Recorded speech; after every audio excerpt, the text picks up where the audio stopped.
Hi friends, welcome back to Mazhathulli creations. Arathi മുരളിയും കൂടി അങ്ങോട്ടും ഇങ്ങോട്ടും നന്നായിട്ട് വഴക്കിടുകയാണ്.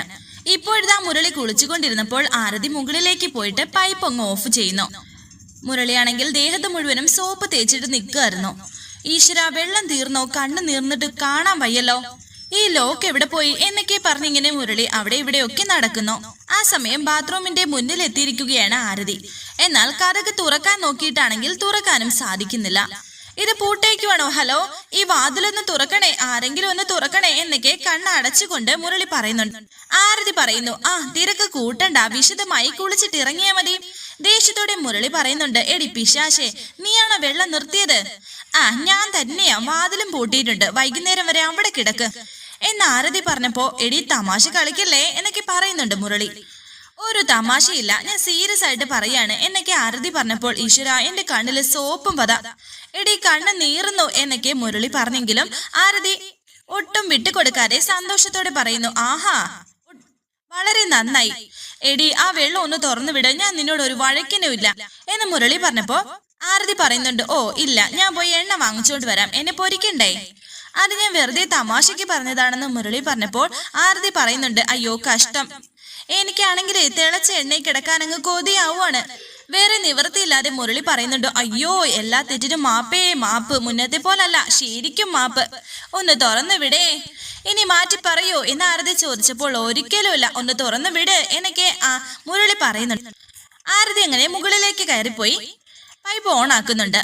മുരളി പൈപ്പ് തുറന്നു നോക്കിയപ്പോൾ വെള്ളമില്ല. അയ്യോ, അവള് തുറന്നില്ലേ എന്ന് വിചാരിച്ച് നിൽക്കുകയാണ്. വെള്ളം വന്നോ എന്ന് ചോദിച്ച് താഴെ എത്തിയിരിക്കുകയാണ് ആരതി. വെള്ളം വന്നില്ല എന്ന് മുരളി പറഞ്ഞതും ചിലപ്പോ പൈപ്പിൽ വെള്ളം തീർന്നു കാണാം എന്ന് ആരതി. ആ മോട്ടർ ഒന്ന് ഓൺ ആക്കുവോ എന്ന് മുരളി പറഞ്ഞതും, പിന്നെ എനിക്ക് വേറെ പണിയുണ്ട്, വേണമെങ്കിൽ ആ കിണറ്റിൽ നിന്നെങ്ങാനും വെള്ളം കോരി കുളിക്കാൻ നോക്ക് എന്ന് പറഞ്ഞിട്ട് ആരതി വാതില് തുറന്നു കൊടുക്കുന്നു. ദേ വാതില് തുറന്നിട്ടുണ്ടേ എന്ന് ആരതി പറഞ്ഞതും ടവലിൽ തൊടുക്കുകയാണ് മുരളി. എന്നിട്ട് അതേപടി ഇറങ്ങി വരുന്നു. ദേഹമാസകലം സോപ്പും പതയാണ്, കണ്ണുപോലും തുറക്കാൻ കഴിയാത്ത അവസ്ഥ. അത് കണ്ട് ആരതി പൊട്ടിച്ചിരിക്കുന്നു. ഇതാരെ, സോപ്പും പത ചാത്തനോ? എടി എന്റെ കണ്ണ് നീറിയിട്ട് വയ്യടി, എന്തെങ്കിലും ഒരു തുണി താടി എന്ന് മുരളി പറയുന്നുണ്ട്. വേണമെങ്കിൽ ഇത് വെച്ച് തുടച്ചോ എന്ന് പറഞ്ഞ് മുരളിയുടെ ഒരു ഷർട്ട് തന്നെ എടുത്ത് കൊടുക്കാൻ ശ്രമിക്കുന്നുണ്ട്. പിടിച്ചോ എന്ന് പറഞ്ഞ് മുരളിയെ വീണ്ടും കളിപ്പിക്കുകയാണ് ആരതി. ആ സമയത്ത് പുഷ്പൻ അങ്ങോട്ട് കയറി വരുന്നു. ഇവർ നല്ല സ്നേഹത്തിലാണെന്ന് തെറ്റിദ്ധരിക്കുകയാണ് പുഷ്പൻ. ഞാനിതിനാ ഇവരുടെ സ്വർഗത്തിലെ കട്ടറുമായിട്ട് ഇവിടെ നിൽക്കുന്നത്, ഞാൻ ഈ നാട്ടുകാരനല്ലേ എന്നൊക്കെ പറഞ്ഞ് പുഷ്പനും അവിടെ നിന്ന് പോകുന്നു. ആ സമയം ആരതിയുടെ കയ്യിൽ നിന്നും ആ ഷർട്ട് വാങ്ങിച്ച് മുഖം മൊത്തം തുടയ്ക്കുകയാണ് മുരളി. എന്നാൽ ഇടാൻ വെച്ചിരുന്ന ഷർട്ടായിരുന്നു അത്. എന്നോട് കളിച്ചാലേ ദേ ഇങ്ങനെ ഇരിക്കും എന്ന് ആരതി പറഞ്ഞപ്പോൾ ദേഷ്യത്തോടെ ആരതിയുടെ ഷോള് പിടിച്ചു വാങ്ങി തന്റെ ദേഹത്തുള്ള ബാക്കി സോപ്പും പതയും കൂടി തുടയ്ക്കുകയാണ് മുരളി. അയ്യേ എന്നൊക്കെ പറഞ്ഞ് ആരതി നിൽക്കുന്നു. എന്നിട്ട് ആരതിയുടെ ദേഹത്തേക്ക് അത് ഒറ്റേറിയാണ്. നിനക്ക് ഞാൻ വെച്ചിട്ടുണ്ടടി, ഇനിയിപ്പോ വല്ല കിണറ്റും കരയിലും പോണം എന്ന് പറഞ്ഞ് മുരളി ദേഷ്യത്തോടെ പുറത്തേക്ക് ഇറങ്ങി പോകുന്നു. എന്നാൽ ആരതിക്ക് നല്ല സന്തോഷമുണ്ട് ഇത്രയും മുരളിക്ക് പണി കൊടുത്തത്. പിന്നീട് കാണിക്കുന്നത് മേഘനാഥന്റെ വീട്ടിലിരിക്കുകയാണ് രാധയും അശ്വിനും. ആ ജോലിക്കാരികൾ ഇവർക്ക് ജ്യൂസും പലഹാരവും ഒക്കെ കൊടുക്കുന്നുണ്ട്. അച്ചൂട്ടന്റെ അമ്മ വരുമ്പോ നല്ല സ്വീകരണം കൊടുക്കണമെന്ന് പറഞ്ഞതായിരുന്നു സാറ്. ഒട്ടും പ്രതീക്ഷിക്കാതെയാണ് അമ്മയ്ക്ക് ഇങ്ങനെ ഒരു അപകടം സംഭവിച്ചത്. രാധ പറയുന്നു, അപ്പോ ഇങ്ങോട്ട് കയറി വന്ന എന്റെ ശകുനം അത്ര നല്ലതല്ല എന്നർത്ഥം അല്ലേ? അയ്യോ, അങ്ങനെയൊന്നുമല്ല, അപകടങ്ങൾ എപ്പോ വേണമെങ്കിലും ആർക്കും വരാലോ, അങ്ങനെ വന്നേ ഉള്ളൂ. എല്ലാവർക്കും ഉച്ചഭക്ഷണം ഒരുക്കിയിട്ടുണ്ട്, അവർക്കൊപ്പം മേടവും കഴിച്ചിട്ടേ പോകാവൂ എന്ന് അവര് പറഞ്ഞപ്പോ രാധ പറയുന്നുണ്ട്, നോക്കാം നമുക്ക്, അച്ചു എന്തായാലും ഇവിടെ ഉണ്ടാവും, സാറിനൊപ്പം അവനെ നിർത്തണമെന്നാ എന്നോട് പറഞ്ഞത്, ഇവനും സാറിന്റെ കൂടെ നിൽക്കാൻ വലിയ ഇഷ്ടമാണ് എന്ന് പറഞ്ഞ് ജ്യൂസ് കുടിക്കാണ് രണ്ടുപേരും. എന്താ പേരെന്ന് ചോദിക്കുന്നുണ്ട് രാധ അവരോട്. ആ സമയം രാധയ്ക്ക് ഒരു ഫോൺ കോൾ വരുന്നു. വിളിക്കുന്നത് വേണു. കേസിന്റെ വിധി പകർപ്പ് കിട്ടിയിട്ടുണ്ട്, അറ്റസ്റ്റ് ചെയ്ത പകർപ്പ് എന്റെ ഗുമസ്തന്റെ കയ്യിലുണ്ട്, ഇപ്പൊ തന്നെ അവനെ കണ്ടിട്ട് അത് വാങ്ങിക്കണം, ഒരാവശ്യമുണ്ട് എന്ന് വേണു പറഞ്ഞപ്പോൾ രാധ പറയുന്നുണ്ട്, വാങ്ങാം, ഗുമസ്തനെ ഞാൻ എവിടെ ചെന്നാ കാണേണ്ടത്? അയാളിപ്പോ കോടതിയിലുണ്ട്, നീ അവിടെ ചെന്നിട്ട് അവിടെ ഒന്ന് വിളിച്ചാൽ മതി, നമ്പർ ഞാൻ അയച്ചു തരാം, കോടതിയിൽ ഇല്ലെങ്കിൽ അടുത്തുള്ള ക്യാൻറ്റീനിൽ കാണും, ഒന്ന് വിളിച്ചാൽ മതി എന്നൊക്കെ വേണു പറയുന്നുണ്ട്. ശരി വേണു ഏട്ടാ എന്ന് രാധ പറഞ്ഞതും ഉപേക്ഷിച്ച് വിചാരിക്കരുത്, ഇപ്പോ തന്നെ പോണം, അയാൾ പിന്നെ എവിടേക്കോ പോവാണ്, ഒരാഴ്ച കഴിഞ്ഞിട്ടേ വരൂ. ശരി വേണുവേട്ടാ, ഞാൻ ഇപ്പൊ തന്നെ പോകാം എന്ന് രാധ പറയുന്നു. ആ ജോലിക്കാരിയോട് രാധ പറയുന്നുണ്ട്, അതെ എനിക്കൊരു അത്യാവശ്യമുണ്ട്, ഉടൻ തന്നെ ഒരാളെ കാണണം, ഞാനൊന്ന് പോയിക്കോട്ടെ, അച്ചു ഇവിടെ നിൽക്കട്ടെ. ഒരു ജോലിക്കാരി പറയുന്നുണ്ട്, അയ്യോ മേഡം, സാറ് വരുന്നത് വരെ ഇവിടെ ഇരിക്കാനാ പറഞ്ഞത്. അത് സാരമില്ല, അച്ചൂട്ടനെയാണ് അവർക്ക് വേണ്ടത്, അവനിവിടെ ഉണ്ടല്ലോ, സൗകര്യം പോലെ ഞാനും ഇവന്റെ അച്ഛനും കൂടി വന്ന് സാറിനെ കണ്ടോളാം. മറ്റൊന്ന് വിചാരിക്കരുതെന്ന് പറഞ്ഞാൽ മതി, അത്യാവശ്യമുള്ളതുകൊണ്ടാ ഞാൻ പോകുന്നത് എന്ന് രാധ പറയുന്നുണ്ട്. എന്നിട്ട് അച്ചൂട്ടനോട് പറയുന്നു, അച്ചൂട്ടാ ഞാൻ ഇപ്പോ ഇറങ്ങുകയാണേ, നാദനങ്ങളുമായിട്ട് അടിച്ചു പൊളിച്ചോണം, ഞാൻ വിളിക്കാൻ ഇടയ്ക്ക്. അങ്ങനെ വളരെ പെട്ടെന്ന് തന്നെ രാധ അവിടെ നിന്ന് പോകുന്നുണ്ട്. അച്ചൂട്ടനകത്തേക്ക് പോകുന്നു. ഈ സമയം മേഘനാഥൻ ഭവാനിയെ ഹോസ്പിറ്റലിൽ കാണിച്ചിട്ട് തിരികെ വീട്ടിലേക്ക് വരികയാണ്. അതെ, കൈ നനയ്ക്കാതെ പ്രത്യേകം സൂക്ഷിക്കണം, കൈ എപ്പോഴും പൊക്കി വെക്കേ ചെയ്യാവൂ, തൂക്കിയിട്ട് നടക്കേ വെയിറ്റ് എടുക്കേ ചെയ്യരുത് എന്നൊക്കെ മനുഷ്യൻ ഭവാനിയോട് പറയുന്നു. കൈക്ക് കംപ്ലീറ്റ് വിശ്രമം കൊടുക്കണമെന്നാ ഡോക്ടർ പറഞ്ഞത്. അത് കേട്ട് ഭവാനി പറയുന്നുണ്ട്, ബ്ലീഡിങ് ഒലിച്ചാൽ എന്താ, ചോര ഒലിച്ച് ചത്താൽ എന്താ, ആർക്കും ഛേദമില്ലല്ലോ. പെറ്റ് തള്ളയാണെന്ന് ഒരു വിചാരമില്ലാതെയല്ലേ ഓരോരോ സംസാരങ്ങളും പ്രവൃത്തി. ഈശ്വര, ചോര വാർന്ന് മരിച്ചാ മതിയായിരുന്നു, ആർക്ക് വേണ്ടിയാ ഇങ്ങനെ ജീവിക്കുന്നത് എന്നൊക്കെ ഭവാനി പറഞ്ഞപ്പോൾ ദേഷ്യത്തോടെ മേഘനാഥൻ ഭവാനിയോട് പറയുന്നുണ്ട്, ഒന്ന് മിണ്ടാതിരിക്കുക, അതല്ല മരിച്ചേ മതിയാവുമെങ്കിൽ റോഡിലേക്ക് ഇറങ്ങി നിന്നാ മതി, ഞാൻ തന്നെ വണ്ടി അടിച്ച് കൊന്നു തരാം. ഭവാനി നെഞ്ചത് കൈവച്ചുകൊണ്ട് പറയുന്നു, എന്റെ ദൈവമേ, ഇവൻ നാവ് വളച്ച് പറയുന്നത് നോക്ക്. ഏതെങ്കിലും ഒരു മകൻ ഏതെങ്കിലും ഒരു അമ്മയോട് അത്രയും പറഞ്ഞതും ഷടപ്പ് എന്ന് മേഘനാഥൻ ഉറക്കെ പറയുന്നു.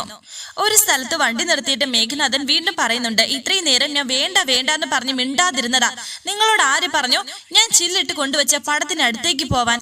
വിരോധം കൊണ്ടല്ലേ ആ ഫോട്ടോ തള്ളിയിട്ടതും പൊട്ടിച്ചതും? സോയോ ഇങ്ങനെ ഓരോന്നും ഉണ്ടാക്കി വെച്ചിട്ട് വീണ്ടും വീണ്ടും എന്നെ പഴിക്കാനാണ് വിചാരമെങ്കിൽ ഇവിടെ വെച്ച് തന്നെ വെടിവെച്ച് കൊന്ന് വഴിയിൽ എറിഞ്ഞിട്ട് പോവും ഞാൻ. ഡാഷ്ബോർഡിൽ തോക്കിരിപ്പുണ്ട്, എന്താ വേണോന്ന് എന്നൊക്കെ മേഘനാഥൻ വളരെ ദേഷ്യത്തോടെ പറയുകയാണ്. ഇതൊക്കെ കേട്ട് ഭവാനി ഒരക്ഷരം പോലും മിണ്ടാണ്ടിരിക്കുന്നു. മണിച്ചൻ പറയുന്നുണ്ട്, പോട്ടെ പോട്ടെ സാറേ, അറിയാതെ വിവരക്കേട് പറഞ്ഞതല്ലേ, നമുക്ക് ക്ഷമിച്ചു കളയാം. അത് കേട്ട് മണിച്ചന്റെ കോളറിനെ കുത്തിപ്പിടിച്ചിട്ട് മേഘനാഥൻ പറയുന്നു, എന്നാ പിന്നെ നിന്നെ ഞാൻ വെടിവെക്കട്ടെ? എന്റെ തല ചൂട് പിടിപ്പിച്ചതിന് എനിക്ക് ആരെങ്കിലും കൊന്നാ മതി, ഞാനൊന്നും മിണ്ടുന്നില്ല സാർ, എന്താണെന്ന് വെച്ചാൽ ചെയ്യ് എന്ന് മണിച്ചൻ. അതാ എല്ലാവർക്കും നല്ലത്, ഞാൻ വണ്ടി ഓടിക്കുമ്പോ ആരിവിടെ ബഹളം വെക്കരുത്, ദാറ്റ്സ് ഓൾ എന്ന് വീണ്ടും മേഘനാഥൻ വളരെ ദേഷ്യത്തോടെ പറയുന്നുണ്ട്. സ്കൂട്ടർ ഓടിച്ചുകൊണ്ടിരുന്ന സമയത്ത് രാധയ്ക്ക് വീണ്ടും ഒരു ഫോൺ കോൾ വരുന്നുണ്ട്. വഴിയരികിൽ വണ്ടി നിർത്തിയിട്ട് ആ ഫോൺ എടുത്ത് സംസാരിക്കുകയാണ് രാധ. ആ സമയം മേഘനാഥൻ ഈ കാറിന്റെ ഗ്ലാസിൽ കൂടി രാധയെ കാണുന്നു. സന്തോഷത്തോടെ രാധ എന്നുറക്കെ പറയുകയാണ് മേഘനാഥൻ. ഭവാനിയും രാധയെ കാണുന്നുണ്ട്. മനുഷ്യനും, രാധെ, നിന്നെ ഞാനിങ്ങനെ മനസ്സിലിട്ട് വളർത്തിയത് കൈവിട്ട് കളയാനല്ല, കൈയോടെ കൈ ചേർത്ത് ജീവിതത്തിൽ ഒന്നിച്ച് സഞ്ചരിക്കാനാണ്. അങ്ങനെ മേഘനാഥൻ പെട്ടെന്ന് ബെൽറ്റൂരിയിട്ട് വണ്ടിയിൽ നിന്നും ഇറങ്ങാൻ തുടങ്ങിയപ്പോൾ ഭവാനി തടയുന്നു. വേണ്ട, നമുക്ക് വീട്ടിലേക്ക് പോകാന്ന്. ആരുടെങ്കിലും പുറകെ പോകാൻ നിൽക്കാതെ നീ വീട്ടിലേക്ക് വണ്ടി എടുക്ക. സാറേ, ഇത് തൃപ്പങ്കോട്ടല്ല, സ്ഥലം വേറെയാണ്, അവിടെ ചിലവാവുന്ന കളി ഇവിടെ ചിലവാവില്ല. സ്ത്രീയെ അപമാനിച്ചാൽ അപ്പൊ അറസ്റ്റാണ്, ജാമ്യം പോലും കിട്ടില്ല, സൂക്ഷിച്ചും കണ്ടും ഇടപെട്ടാലേ എന്നൊക്കെ മണിച്ചൻ പറഞ്ഞപ്പോൾ അവരെ വീണ്ടും വഴക്ക് പറയുകയാണ് മേഘനാഥൻ. എന്നിട്ട് വണ്ടിയിൽ നിന്നും ഇറങ്ങി. രാധ മേഘനാഥനെ കാണുന്നില്ല. ഫോൺ വിളിച്ചുകൊണ്ടിരിക്കുന്ന സമയത്താണ് മേഘനാഥൻ വരുന്നത്. രാധയെ തന്നെ നോക്കി മേഘനാഥൻ രാധയുടെ അടുത്തേക്ക് വരുന്നു. രാധയുടെ തൊട്ടരികിൽ രാധയുടെ തലയിൽ തലോടുന്നുണ്ട്. പെട്ടെന്ന് മേഘനാഥനെ കണ്ടപാടെ ഞെട്ടി നിൽക്കുകയാണ് രാധ. രാധേ, ഞാനാണ് മേഘനാഥൻ. രാധ, എന്താ ഇത് എന്നൊക്കെ മേഘനാഥൻ ചോദിക്കുന്നുണ്ട്. രാധയുടെ ശരീരത്തെ തൊട്ടുകൊണ്ടാണ് ഇങ്ങനെയൊക്കെ വിളിക്കുന്നത്. മേഘനാഥന്റെ കൈ തട്ടി മാറ്റിയിട്ട് പേടിച്ചിരിക്കുകയാണ് രാധ. ഇത് ഞാനാണ് മേഘനാഥൻ, ഓർമ്മയില്ലേ എന്നെ, ഞാൻ മേഘനാഥൻ. രാധയെ, നിനക്ക് ഓർമ്മയില്ലേ എന്നെ എന്നൊക്കെ മേഘനാഥൻ പറഞ്ഞപ്പോൾ മേഘനാഥനെ തള്ളി മാറ്റുകയാണ് രാധ. എന്നിട്ട് രാധ അവിടെ നിന്നും വണ്ടി എടുത്ത് വേഗം സ്പീഡിൽ തന്നെ പോകുന്നു. മേഘനാഥൻ തിരിഞ്ഞു നോക്കിയതും രാധയെ കാണുന്നില്ല.